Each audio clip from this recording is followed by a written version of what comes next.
নমস্কার, বেকারের মুখপাত্র থেকে আমি অরূপ দত্ত বলছি।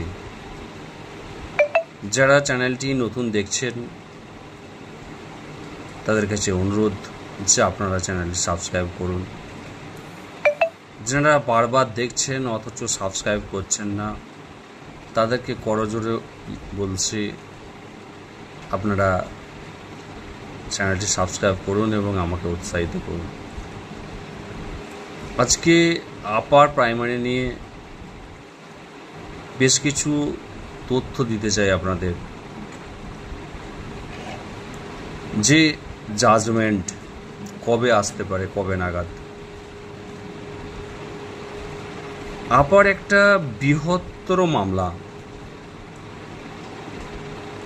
বিভিন্ন আইনজীবী বিভিন্ন রকম সাবমিশন জমা করেছেন। বিচারপতি মহোদয়ের সেগুলো নিশ্চিত করে দেখতে হবে এবং সেগুলোকে গুরুত্ব দিয়ে বিচার করতে হবে এবং সমস্যার একটা সমাধানের জায়গা বার করার ওনারা চেষ্টা করবেন আশা করি, এবং ওনাদের সেটাই লক্ষ্য। এবং কিভাবে উত্তম জাজমেন্ট দেওয়া যায় সেটাই ওনারা চেষ্টা করবেন। তা সেটা করতে গেলে বিভিন্ন আইনজীবীর বক্তব্যগুলোকে খতিয়ে দেখতে হবে। তাহলে এত ম্যাট, তার এত ক্যান, এত আইনজীবীর বক্তব্য রয়েছে, তাই সেগুলো খতিয়ে দেখে রায়দান করতে হলে স্বাভাবিকভাবেই কিন্তু সময় লাগবে। বিশেষ সূত্রে আমার কাছে যেটুকু খবর রয়েছে সেইটুকু খবর হয়তো আমি বলছি না যে জাজমেন্ট লেখার কাজ অনেকে বলছে শেষ হয়েছে, বহুদিন আগে শুরু হয়ে গেছে, কিন্তু এটার বাস্তব ভিত্তি কতটা সেটা আমার জানা নেই। পরিষ্কার বলছি যে জাজমেন্ট আগস্টের শেষের দিকে, না হয় সেপ্টেম্বরের প্রথম সপ্তাহে আসতে পারে।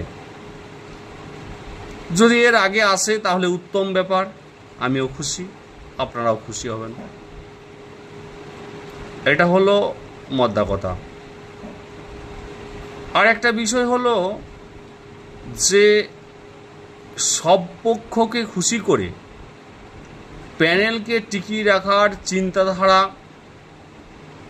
এবং আপডেট সিট করে পিটিশনারদের কথা ভাবা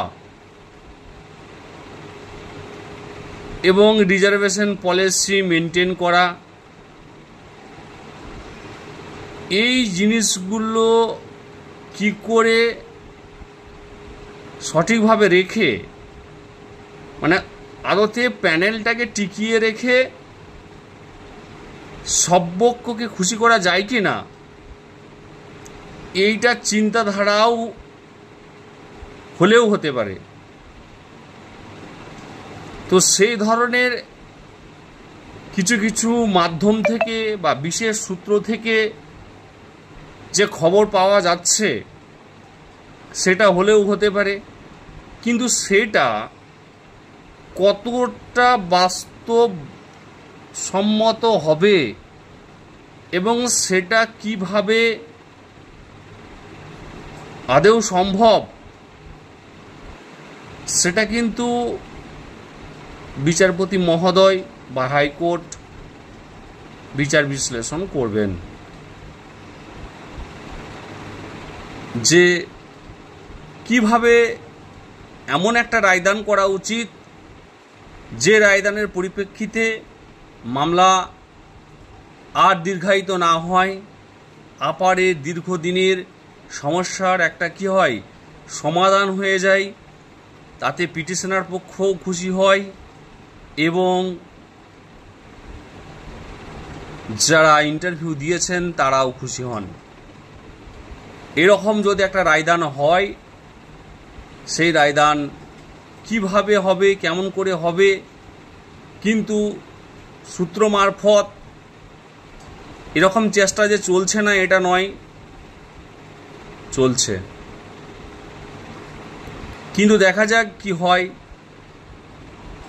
কিন্তু ভবিষ্যতে কতটা এটাকে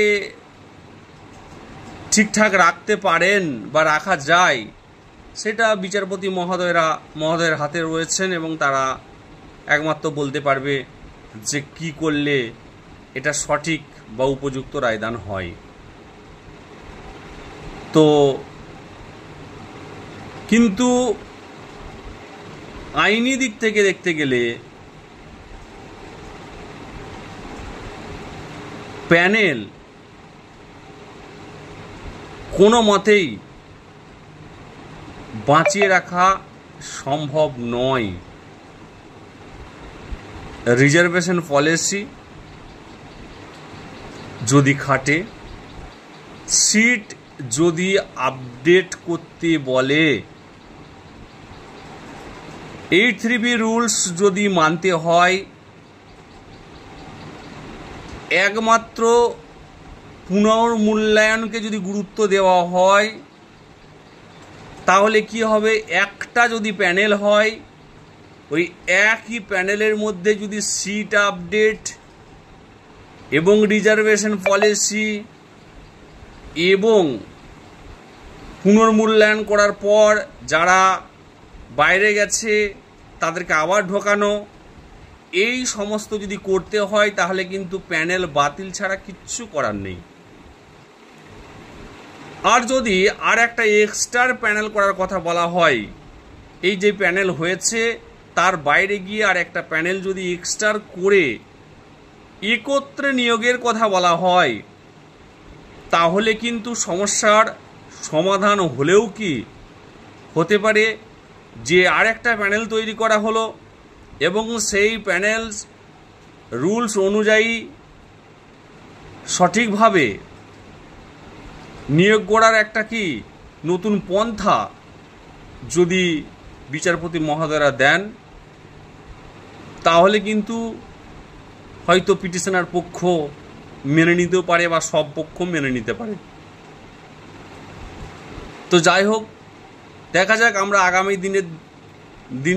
আগামী দিনের জন্য তাকিয়ে থাকছি যে কি ধরনের রায় আসতে চলেছে। তো পরিষ্কার একটা বার্তা ম্যাট 638-এর পক্ষ থেকে দিয়ে রাখছি,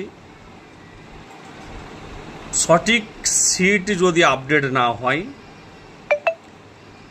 রিজার্ভেশন পলিসি যদি মেনটেন না হয়, যদি পুনর্মূল্যায়নকে বৈধতা দেওয়া হয়,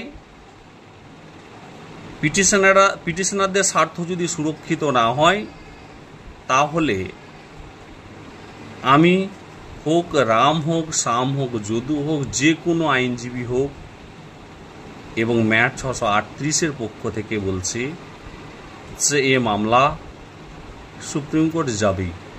আর যদি স্বার্থ সুরক্ষিত সকলের হয়ে যায়, সবাই যদি খুশি হন এ রায়ে, তাহলে নিশ্চয়ই ম্যাট 638ও খুশি, আমরা সকলে খুশি। ভরসা রাখুন, আমরা কেউ কারো শত্রু না। ইন্টারভিউ দেওয়া ক্যান্ডিডেট তারাও আমাদের শত্রু না। আমাদের দাবিটা কমিশনের বিরুদ্ধে। কমিশন দিনের পর দিন দুর্নীতি করে গেছে, তাই কমিশনকে আজ আমরা কি আর কখনো বিশ্বাস করতে পারছি না। যদি বলে সিট রিজার্ভ করে রেখে দেব, যদি বলে এদেরটা ছেড়ে দেব, প্যানেল যাদের হয়ে গেছে তাদের ছেড়ে দিয়ে পরে আপনাদেরটা নেব, এই কমিশনকে আমরা কেউ বিশ্বাস করি না। কারণ এরা এজলাস পরিবর্তন হলে এদের মানসিকতা পরিবর্তন হয়। হাইকোর্ট এক কথা বলে, সুপ্রিম কোর্ট আর এক কথা বলে। তাই কমিশনের প্রতি আস্থা উড়ে গেছে। তাই ইন্টারভিউ দেওয়া যারা ক্যান্ডিডেট দাদা বা দিদি ভাইরা রয়েছেন, সোশ্যাল মিডিয়া গরম করে দিচ্ছেন, তাদের উদ্দেশ্যে বলছি, আপনারাও বঞ্চিত, কিন্তু আমরাও বঞ্চিত। দীর্ঘ 10 বছর যদি পরীক্ষাটা হতো, তাহলে এই সিট আপডেটের গল্পটা আসতো না। আমরা আইন মেনে কথা বলছি, আপনারা ব্যক্তি আক্রমণ করছেন। আমরা যদি লজিক্যালি বা আইন বিরুদ্ধ বা সংবিধান বিরুদ্ধ কাজ করতাম, তাহলে হাইকোর্টে আপনাদের প্যানেলটা আটকে থাকতো না। আমরা প্যানেলটা আটকে রাখতে পারতাম না। প্যানেলটা আপনাদের আটক রেখেছে হাইকোর্ট, কোনো ব্যক্তি নয়। তাই কমিশন দুর্নীতি করেছে, কমিশনের বিরুদ্ধে গর্জে উঠুন। কোনো ব্যক্তি বিশেষের কোনো ক্ষমতা নেই প্যানেলটাকে আটকে রাখার। তাই আমরা যদি সুপ্রিম কোর্টেও যাই, সেটাও আইন মোতাবেক যাব, সংবিধান অনুযায়ী যাব। সংবিধান যদি পারমিট করে তাহলে আমরা জিতব, সংবিধান যদি পারমিট না করে তাহলে আমরা হারব। এখানে কোনো রাগারাগি এবং শত্রুতার প্রশ্নই আসছে না। তাই সকলে ভালো থাকুন, সুন্দর থাকুন। ইন্টারভিউ থেকে বঞ্চিতদের বলবো, ভরসা রাখুন ম্যাট 638-এর উপর। একদম ভরসা রাখুন আমাদের আইনজীবী বিশাখবাবু, সুবীরবাবুর উপর, জয়ন্তবাবুর উপর। কোনো দালাল চক্রে পড়বেন না এবং কোনো কুচক্রে পড়বেন না, যারা হয়তো আপনাকে ভুল বোঝাতে পারে। আপনি যাদেরকে বাঘ ভাবছেন, তারা যে কখনো কখনো বিড়ালের মতো মিউ মিউ করবে বা করে, সেটা হয়তো আপনারা বুঝতে পারবেন না। তাই সাধারণ প্রার্থীদেরকে বলছি, আপনারা আইনজীবীর সাথে যোগাযোগ রাখবেন। কোনো রকম কোনো দাদা বা দিদিকে ভরসা করে, বিশ্বাস করে বসে থাকবেন না। যে দাদা বলছে কেউ কিচ্ছু জানে না, যা বলবো আমি বলবো, সেই দাদা হয়তো বা কোর্টে কোনোদিন যায় না, আইনজীবীর সাথে কথাবার্তা খুব একটা বলে না, আইনজীবী হয়তো খুব একটা পাত্তা দেয় না, ম্যাট 638 সম্পর্কে খুব একটা ওয়াকিবহাল নয়, কিন্তু তিনি ফোনালাপের মধ্য দিয়ে বা কাউকে কাউকে রায়দান করে দিচ্ছেন। সবাই সেটা বিশ্বাস করছে, আর সেটা নিয়ে সবাই কি হচ্ছে, উজ্জীবিত হচ্ছে। তাই এই জায়গা থেকে কথাও না কথাও একটা কি হচ্ছে, সমস্যা তৈরি হচ্ছে। এই সমস্যা থেকে বেরিয়ে আসুন, বাস্তবের মাটিতে দাঁড়িয়ে ভাবুন কি হতে পারে আর কি না হতে পারে। ম্যাট 638 যে লড়াইটা দিয়েছে, সেই লড়াইটার জন্য আমাদের ম্যাট 638-এর আইনজীবীকে স্যালুট এবং মেন পিটিশনার রাজীব ব্রহ্মাকে স্যালুট। সবাই ভালো থাকুন।